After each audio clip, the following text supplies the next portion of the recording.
we went on our short phone call, we'd spoken about mindfulness and meditation and things like that. Were you implementing those things into your life already, or were you doing them? Were you doing them as a person, and then how much did you integrate that into your team?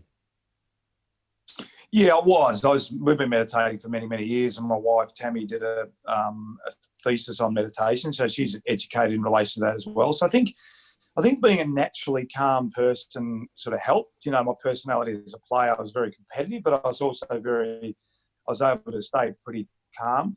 So I had a calm personality. I was meditating as well. And then Tammy brought in meditation non-compulsory to the Sydney Swans, but it was no coincidence that the guys that did it regularly were our best players. You know, Adam Goods, Craig Bolton, Jude Bolton, Brett Kirk. So we brought in with the young guys, just non-compulsory. And I think the great thing about players and footy clubs is that they are inquisitive. The ones that want to be the best just want to be the best. They don't really worry too much about it. You know, whether it's acupuncture or whether it's yoga or Pilates or meditation. So we introduced it in 2003, which was quite early in the landscape of mindfulness and looking after yourself. And the players took to it. The better players did, and they did it really well. And with Tammy and I did it regularly. I'd meditate most days, but I would always meditate the day of the game, you know, to give myself some real clarity and focus. And what I found is often through that meditating, because you imagine what game day's like, you're sort of always thinking, what am I going to say to the players or how it's going to go? And there's so many times they come out of a meditation and I go, oh, that's what I've got to say to the players today. You know, I really understand that.